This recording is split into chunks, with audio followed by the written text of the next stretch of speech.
নিজের শান্তিতে নিজের সুখে গান গাবেন। ও পানব কুখিলা এত রাতে আর ডাকিস না, তোর কুহু কুহু ডাক আর সইতে পারি না। এই যে গরুটা 20 কেজির বালতি আপনাদের চোখের সামনে, এখন মনে করেন 17-18 কেজি দুধ হবে। গরুটার মাজা দেখেন, বডি দেখেন, আল্লাহ কি দিছে। এই আল্লাহ পাক আমাদের মতো খেটে খাওয়া মানুষটাই সংগ্রহ করছে এটি। আর লাইফ স্টিকাররা বলে 100% বিষ ব্যবহার করা যাবে না। আর 100% বিষ ব্যবহার না করলে একটা গরুর থেকে এই বগের 30 কেজি, আগামী বগের 40 কেজি কোথেকে আসবে? ওরা নিজেরাই বলে না 100% বীজ কিভাবে ব্যবহার করতে হবে। 100% বীজের কই গুণ ওরা নিজেরই জানে না। তাই বলবো, যারা লাইফ স্টিক কাজ করছেন আমাদেরকে শিখান 100% বীজ কিভাবে ব্যবহার করতে হয়। নাহলে আপনারা আসুন, আমি আমার শিখাই দিই। আমি 100% বীজ দিয়া এই গরু তৈরি করছি। আমি 100% বীজ দিয়া 7 লাখ 8 লাখ টাকা বহুত গাভী বিক্রি করছি, বহুত গাভী বিক্রি করছি। আপনারা ক্যামেরাম্যানরা দেখছেন কিভাবে মানুষ নিয়ে গেছে। এই গরুটি 100% বীজ ব্যবহার না করলে কেমন পাইছে গরু। আজকে এসব বাচ্চাগুলো দেখুন, এই যে মাথার উপরে গাভী 100% গরু ছাড়া। আসুন এদিকে আসুন, একটু আপনারা এদিকে আসুন, দেখে যান। এই গরুটা তোল, দৌড় দে,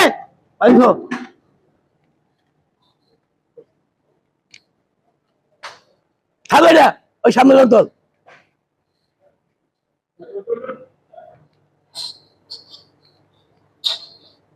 ওই 100% বীজ ব্যবহার বাংলাদেশে করা যায় না।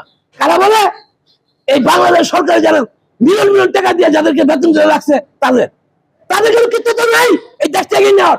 এই দেশে এগিয়ে নিয়ে এসে কৃষকরা, এই দেশে তৃণমূল খামারিরা। তৃণমূল খামারদের কোন দাম নাই। দাম হবে, দাম হবে। দাঁড়িয়ে যাও কৃষকরা, দেশে আসবো আমরা আবার। আমরা দেশ গড়ার কারিগর, আমরা দেশ করছি, আমরা দেশ গর্ব। এই যে গাভীটা দেখুন, প্রথম বাচ্চা দিবে, প্রথম বাচ্চা দিবে। 100% বীজ না থাকলে আজকে এই গরুতে দুধ আশা করি 35 কেজি। এই গরুটা ইনশাআল্লাহ 35 কেজি দুধ দিবে। 35 কে 100% যদি বীজ না থাকে, 100% বীজ না থাকলে এই দুধ কোথা থেকে আসবে? আচ্ছা, আমি একটু কথা জানতে চাই। জি বলুন। আমরা যে 100% বলি বা ভালো মানের গরু বলি, আসলে সেগুলো চেনা বা জানার উপায়টা কি? যদি একটু প্রান্তিক খামারি যারা আছে তাদের উদ্দেশ্যে বলতেন। এটা তো আপনি ক্যামেরার সময় পাইবেন না, এটা বললেই তো আর বলা যাবে না। 100% আপনার বসতে হবে। 100% মনে করা যে এটা চাকাইলে এটা জিন কি আছে, এটা মাথা দেখলে, শরীরের গঠন দেখলে। আচ্ছা, মাথায় কি দেখবো একটু যদি খুলে বলতেন। এই যে মাথাটা আপনার এখন তো ক্যামেরা ধরবে না, সময় ব্যাপার।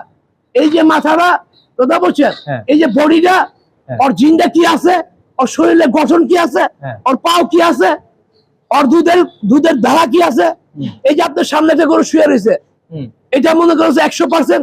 আরো মনে করেছে এটা আমার ফার্মে জন্ম নিছে আজ এটা 8 বছর আগে। 8 বছর আগে? এই 8 বছর আগে। মাশাআল্লাহ। এখন 40 কেজির উপরে দুধ আছে। এগুলোই 100% বীজ এগুলোই। আচ্ছা, এটা 42-43 কেজি দুধের রেকর্ড। এটা কি 100% ফ্রিজিয়ান? 100% বীজ। আপনার পেছনে যে 100% বীজ, এদিকে আসেন 100% দেখাই দিই, চিনেন গঠন কোনটা, তাহলে বুঝতে পারবেন। ক্যামেরা আমি দিব লোক, কারণ ক্যামেরা এত কথা বলে যায় না। যাদের কোন দরকার পড়ে আমার কাছে আসবে, আমি দেখাই দিব, হাতে কলমে শিখিয়ে দিব। এই শর্ত বাবা শর্ত আপনি দেখছেন এই গরুটা 100%। এই গরু দেখেন 100%। এখন কোনো দাঁত খাওয়াই নাই। বাচ্চা দিবে আর 2 মাস লাগবে, 1.5 মাস লাগবে। বাচ্চা দিবে 100% বৈশিষ্ট্য হইলো এইটা। কথা বলছেন, দেখেন দাঁত খাওয়াই নাই। গরুর বডি দেখছেন, এখনো 8 মণ মাংস আছে, বিশাল বডি। 8 মণ মাংস আছে। মাংস এই লক্ষ্মী বাবা, যা যা যা সর। আপনি এদিকে আসেন, একটু এদিকে আসেন, তাহলে সরব বাবা। যা যাও, আহা যাও যাও যাও। তোমার ওদিকে ভয় পাচ্ছে। ভয় পাচ্ছে। আমার বাম পাশে 100% দাঁত খোলাই নাই। এই যে পাশে দেখো, দাঁত খোলাই নাই। এটা বাচ্চা দিবে, 1 মাস বাকি আছে। কথা বুঝছো? নিচে দুধ ইনশাআল্লাহ আশা রাখি 35 কেজি। 3টা গরু 35 কেজি দুধ আছে। 100% ছাড়া সম্ভব না। 35 কেজি দুধ আশা করা যায় না। যা যাও। প্রিয় দর্শক, আপনারা যারা আসলে সম্পর্কে বিস্তারিত জানতে চান, আপনারা আসেন জাকের ডেইরি ফার্মে। আসো, তোমরা একটু দেখাই। 100% মাথাগুলো দেখলেই বুঝতে পারবা, মাথাগুলো দেখলেই বুঝতে পারবা, ওর বডি দেখলেই বুঝতে পারবা। এগুলো এই এই খারাপ, এই এইটা মাথা নাও, হ্যাঁ দেখো 100%। 100% এটা। হ্যাঁ আসো তোমরা, আচ্ছা। এই দেখো 100%, এটাও বডি 100%। দেখো 100%। এই যে তোমার পাশে, এই যে তোমার পাশে, এটা মাথা নাও 100%। আমি যে যাইতে দেখে দেখে চিনো, মানে মাথা মাথা যে বলতেছি আমরা, মাথাটাতে মাথা বডি সবকিছু লাগবে, জিন লাগবে, হ্যাঁ জানা থাকতে হবে, চামড়া সবকিছু মিলে। আমি তার মনে করছো, আমি তো অ্যাডভাইস দিতে পারবো না, চামড়া চাই না, ওলান চাই না, ওটা তো ওটা আমি পারছি না, ওটা আমার দ্বারা তো সম্ভব না। 100% চিনানো ছবি তুলে দেখায় দাও, এইগুলো 100%, 100% বডি, শরীর গঠন সবকিছু মিলাই জিলা। এই দেখো 100%। এরা দুটো আশা করি মনে করছো, এটা দুটো 35-এর উপর আশা রাখি। মানে প্রথম ল্যাকটেশনে ওর মা মনে করো 44-45 কেজি দুধ পর্যন্ত খামারে পয়দা হয়েছে। এই যে ওর মা, আচ্ছা কথা বলছো, ওর মা রেবে কি করছিলাম আমি 8.5 লাখ টাকা। আচ্ছা এই যে সব এই মাথা তোলো প্রকাশ নাও, এই মাথা প্রকাশ নাও, এই 100% গরু সব। যাক, প্রিয় দর্শক, আপনারা সামনাসামনি আসেন এবং নিজের চোখে দেখে অবজারভেশন করে এবং বিস্তারিত জানতে পারবেন ভাইয়ের কাছে নাকি। এই যে দেখো, এই যে দেখো, রূপ কাহাকে বলে, আল্লাহর কি মহিমা বুঝি না আমরা, বুঝে মনে করছে আল্লাহ, আল্লাহ এইটার মাথা তোলো, এই দেশবাসীকে দেখাও কি রূপ দিয়া এত রূপ। এটার বডিতে ছোট কিন্তু দুধের 25 কেজি আছে ইনশাল্লাহ। গরুটা ছোট, কত রূপ দিয়া, কত আল্লাহ কি রঙ্গিলা, কি রঙে সাজাইছে পৃথিবী, আমরা বুঝি না। দেখো আল্লাহর যদি মহিমা, এই যে এই গরুগুলো তোলো, 100% গরুগুলো তোলো, তুলে নাও, জাতিতে হোক, যারা নতুন খামারি করবো তারা বুঝে নাও, কারণ বডি থাকতে হবে। কিন্তু সাইওয়াল পিঠে হলে কিন্তু সর্বনাশ, সাইওয়াল পিঠা কিন্তু বাংলাদেশে খামার চলবে না বর্তমানে। সাইওয়ালের দুধ মনে করছো 30 কেজি 35 কেজি অর্ডার দেয়, কিন্তু ওদের দুধের একদম 1 মাস 1.5 মাস দুধ দিবে, তারপরে নাই। আচ্ছা ভাই, আর একটা কথা জানতে চাই জি। খামারিদের পক্ষ থেকে, যে মিক্স ব্রিডিং অনেকেই করে আর কি, এইটার উপকারিতা বা ব্যাড হ্যাবিট কতটুকু? দেখো এক সময় ডাক্তাররা বলতো, বাংলাদেশের লাইফ স্টাইল ডাক্তাররা বলতো, আমার দেশে 100% বীজ দিয়া গরু পালা সম্ভব না, আমাদের আবহাওয়ার সাথে মিশবে না। এটা তো এখনো বলে সচরাচর। আমি তাদেরকে বলতে চাই, দেখেন ওই ডাক্তাররা আমার কাছে শিখে যাক 100% বীজ কিভাবে ব্যবহার করতে হয়, 100% গাভী কিভাবে তৈরি করতে হয়। তবে হ্যাঁ, এখানে একটা সমস্যা আছে, আমি খামার উদ্দেশ্য বলি। এখন মনে করছো 100% বীজ বড় সব কোম্পানি করে, বাংলাদেশও আছে, কথা বলছেন। ATL এর বীজ 100% বীজ আছে, কথা বলছেন। এই যে মনে করছো কি ACI বীজ নিয়ে আইছে 100%, লাল তিল এরকম 100% মনে করছো। ওরা বলে, ওরা লেখছে 70% 80%, ওই ডাক্তারকে বয়ে, এই ডাক্তাররা কিন্তু পারমিশন দিচ্ছে না।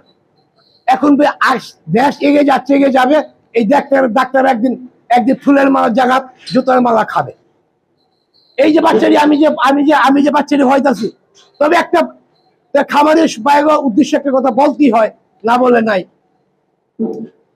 100% বীজটা দিলে কি হয়, একটু সমস্যা আছে ওদের। হঠাৎ করে সব বাচ্চার না তা পড়তে পারে, মিটার ছাড়া যেতে পারে। 1 মাস এটা পর্যবেক্ষণ রাখতে হবে, 1 মাস এটা খেয়াল রাখতে হবে। 1 মাস পর্যবেক্ষণ রাখলে 100% বীজটা ব্যবহার করলে পর্যবেক্ষণ রাখতে হবে। জ্বর হইলে আপনি পানি ডালবেন, ওটার ওষুধ হলে পানি, প্রথম দিবেন পানি ডালবেন। তারপরে মনে করছো তাপ থামানোর জন্য যা যা আমাদের দেশে ট্রিটমেন্ট আছে করে দিব, ইনশাল্লাহ বাচ্চারা সুস্থ হয়ে যাবে। 2-3 ঘন্টা লাগবে সুস্থ হইতে, যদি আপনি সব সুন্দরভাবে পানি ডালতে পারেন। আচ্ছা, যারা 100% বীজ ব্যবহার করেন তারা মানুষের ডোজ রাখবে, যেই ডোজটা মনে করেন জন্মাইতে মানুষের মনে করে ব্যবহার করা হয়, মানুষের ডোজ দিলে অতিরিক্ত জ্বর হয়ে গেলে বাচ্চাদের, হ্যাঁ, বড় মানুষেরও, তখন এটা আপনার জুস ব্যবহার করা হয়। আচ্ছা, পাখির রাস্তাতে জুসটা ভরে দেওয়া, বাচ্চারা ঠিক মতো করে ওইটা ভরে দিবেন। আপনার মনে করেন নর্মাল ফ্রিজ একটা পোটের মধ্যে ভরে থুয়ে দিলেন, যারা নিয়ে কাজ করেন, ওই তাপটা উঠলে পানি আর এবং জুসটা ভরে দিবে, আর সঙ্গে সঙ্গে যখন তাপটা নেমে যাবে, নেমে গেলে পর্যবেক্ষণ রাখবে কতক্ষণ, আর তাপটা উঠতে চায় কিনা, যদি উঠতে চায় তাইলে আমাদের দেশীয় যে ট্রিটমেন্ট আছে, জ্বরের যে ট্রিটমেন্ট আছে দিয়ে দিবে, বাস ইনশাল্লাহ সুস্থ হয়ে গেল। আর আপনারা মনে যেসব গরু আরেকটা রোগ দেখা দিবে, যে মনে করছো গরমের থেকে হয় পাতলা পায়খানা হবে। যখন পাতলা পায়খানা হবে আপনার চাউলের সেলাইন ব্যবহার করবেন, আর আমরা সাধারণ ট্যাবলেট যা আছে লোকে দিবেন চাউলের সেলাইনের সাথে। এর মধ্যে লগে এমন রাইস ব্যাটার আছে, এরকম বহুত কোম্পানির কিছু ওষুধ আছে, ওর লগে অ্যাড করতে পারেন। তারপরে মনে করছো আপনারা মানুষের কলারা সেলাই, মানুষের কলার সেলাই মনে করছো রোগে পুশ করে দিবে ইনশাল্লাহ। আপনার বাচ্চা 12 ঘন্টার ভিতরে ইনশাল্লাহ খাই যাবে। আর যদি কোনোটা একটু বাড়তি থাকে, ওইটা স্যালাইনটা 2-3 বার ব্যবহার করেন, সকালে বিকালে। আর স্যালাইন খাওয়ান, ওর মার দুধ খাওয়া বন্ধ করবেন, মায়ের দুধ খাওয়াইতে থাকবেন, আর এগুলো খাওয়াইতে থাকবেন, তাইলে আপনার 100% বাচ্চা বেঁচে থাকবে ইনশাল্লাহ। আমরা 100% নিয়ে কাজ করব। আমরা বিশ্বের সাথে তাল মিলেই বাঁচতে চাই, বিশ্বের সাথে তাল মিলেই আগামী খামারিরা আমরা দেশকে এগিয়ে নিতে চাই।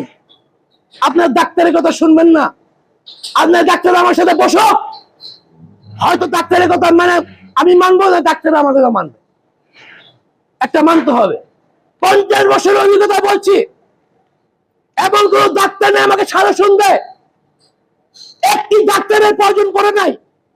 আমার গরু আমি ট্রিটমেন্ট করছি, আমার গরুর বিষ আমি দেই, আমার গরু আমারই যে আমি যে 500-700 দিয়ে ওই 3টা খাবারে কয়েক হাজার গরু আছে পাচ্ছি, আমারটা ট্রিটমেন্ট আমি করেছি। বাংলাদেশের দাদু ভাইগো দরকার পড়ে নাই, সরকার মিলন টাকা খরচ করে ডাক্তারের পিছিয়ে, কিন্তু ওকে ডাক্তার কোনো কামে আসে নাই, খামারিও কোনো কাজে আসে নাই। বসে বসে শুধু ডাক্তার পাহাবা প্রমোশন নিবে, বেতন নিবে। আরে বেতন তো দিচ্ছি আমরা, বেতন তো আমাদের কৃষকের টাকা, বেতন তো আমাদের খেটে খাওয়া মানুষের টাকা। সরকারি যারা কর্মকর্তারা বেতন নিচ্ছে, এটা আমার খেটে খাওয়ার মানুষের টাকা, এটা তো মেহনতি কৃষকের টাকা, এদের শ্রমিকের টাকা, এই দেশে মনে করে 4-5 করে তাদের টাকা। জেগে উঠুন কৃষক শ্রমিক, জেগে উঠুন খামারি ভাইয়েরা, আসুন আমরা বিশ্বের সাথে তাল মিলিয়ে আমরা দেশটাকে এগিয়ে নেই। আমরা দুধে মাংস ভরপুর করতে চাই। আর যারা দেশ পরিচালনা করে তাদের কাছে একটি দাবি, ওষুধের ব্যবস্থা করুন। ভারতে 500 টাকা, আমার দেশে 2500 টাকা, দয়া করে মাফ করুন। কৃষককে বাঁচানোর জন্য ভারত যদি 500 টাকা হয়, আমাদের দেশে 600 টাকা রাখেন, 700 টাকা রাখেন, 1000 টাকা রাখেন। ঘুষ বাণিজ্য বন্ধ করুন, ঘুষ নিয়ে বন্ধ করুন। কৃষক বাঁচান, খামার বাঁচান। বিপুল বলে না নিয়া মুখ বলে ঘুষ নেন, পকেট বলে টাকা নেন। একটা মানুষ দিতে যেতে কয় টাকা লাগে?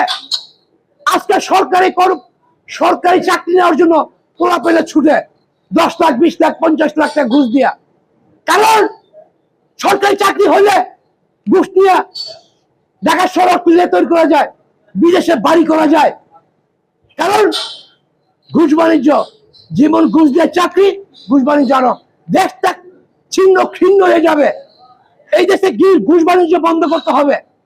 আর যারা 50 লাখ টাকা চাকরি নিবেন, 10 লাখ টাকা চাকরি নিবেন, আসুন আপনারা আমার কাছে। ঘুষ নেওয়া লাগবে না, সরকারি চাকরিও লাগবে না, ভালো খাবেন, ভালো পড়বেন, নিজের শান্তিতে নিজের সুখে গান গাবেন। ও পানব কুখিলা এত রাতে আর ডাকিস না, তোর কুহু ডাক আর সইতে পারি না। এই বলে শেষ করছি। আসসালামু আলাইকুম। গানটা গাওয়ার ইচ্ছা ছিল, বর্ষার কালে গান গাইলাম না আজকে রাখলাম। আরেকদিন গিয়ে যাবো মনে রাখেন। আমার জন্য হলো গান ভালো লাগছিল, সুখের গান গান। আপনার পুকুর পরে শুয়ে থাকলে গেলাম দেশে পানি মিশে ঘুম আসবে? আপনার গোয়াল ঘরে একটা মাথা বেঁধে দেন, ঘুম আসবে, শান্তির গান আসবে, শান্তির সুবাস পাবে। আর অস্ট্রেলিয়া ঘুমায় যখন ঘুষ খাবেন, আপনি খালি ভাববেন, যেমন মনে করেন কেমন ভাববেন জানেন? যেমন বেনজির আহমদ ভাবতে আছে, কি জানি হয় রে, কি করিলাম, কি হারাইলাম। এই দেশের মানুষের কাছে কত না মানুষ পিটাইছি, কত না মানুষের জান গুলি করে হাজার হাজার মানুষ হত্যা করেছি, আজকে আমি কোথায়? এরকম হাজারো বেঞ্জির রয়ে গেছে, বেড়ে যাবে, মুখোশ করবে, আপনারা দেখবেন। দেশটা কারা লুটপাট করছে? এই লুটপাট করছে কৃষকরা না, কিন্তু তারপরে কৃষকদের উপরে ইস্তেমুলার ভেঙে দিছে 300 বছরের স্বপ্ন, ভেঙে দিছে আমার খামার, ভেঙে দিছে মনে করছো আমার ওয়াইফ মানুষ করে ফেলছিল, এখনো বেঁচে আছে। শুনেন, সম্পদ গেলে দুঃখ থাকে না, টাকা ব্যবসা করে টাকা হারাইলে টাকা শোক করা যায়, বাসস্থান হারাইলে সহ্য করা যায় না। আমি বাসস্থান ছাড়া মানুষ, সম্পদ হারা মানুষ, কি দোষ ছিল আমার? মাননীয় প্রধানমন্ত্রী বলতে চাই, জননেত্রীকে বলতে চাই, কি দোষ ছিল আমার, কি দোষ করেছিলাম এই দেশে? এই দেশের কারিগর, দেশ গড়ে কারিগর ছিলাম, এই দেশের শিশুদের বেঁচে রাখার কারিগর ছিলাম। আজকে দেখবেন, জেনে রাখবেন, একবার বলে দেই, আমার জায়গায় নাট্য মঞ্চ হবে, আমার জায়গায় মানুষকে নাচানো হবে। রেজানা চৌধুরী, এই সরকার যদি টিকে থাকে, রেজানা চৌধুরী ওকে নাট্য মঞ্চ বানাবে, এই প্রক্রিয়া চলছে। এই রেজানা চৌধুরী বন্যা আমার জায়গায় লিখ চাচ্ছে, আপনারা দেখেন কাগজপত্র দিচ্ছে। আমার কি দোষ ছিল মাননীয় প্রধানমন্ত্রী? আমার কি দোষ ছিল যারা দেশ চালাচ্ছেন? তবে দেশের রাষ্ট্রীয় সবাই আমাকে বাঁচায় রাখতে চাইছে, এই দেশের রায় আইন আমাকে বাঁচায় রাখতে চাইছে, এই দেশের প্রশাসন আমাকে বাঁচায় রাখতে চাইছে। আপনাদের কাছে আমি ঋণী, কিন্তু আমার ভালোবাসা আপনাদের হৃদয়ে ধাক্কা খাইছে। কিন্তু 2-3টা মানুষ আমাকে ধ্বংস করে দিল, আমার 300 বছর স্বপ্ন ধ্বংস করে দিল। প্রিয় দেশবাসী, প্রিয় খামারিরা, প্রিয় খেটে খাওয়া মানুষ, আমার জন্য দোয়া করবেন, আমি যেন আপনাদের সামনে আবার আমার হুঙ্কার নিয়ে দাঁড়াতে পারি, আবার যেন বলতে পারি, একতার বলে বলিয়া নাও, দেশ গড়ার কারিগর হও, দেশ থেকে এগিয়ে নাও। আমাদের দেশ আমরা গর্ব, আমাদের সম্পদ আমরা বুকে রেখে লালন করব। আমরা লুটের হাতে দিব না, লুট করতে দিব না।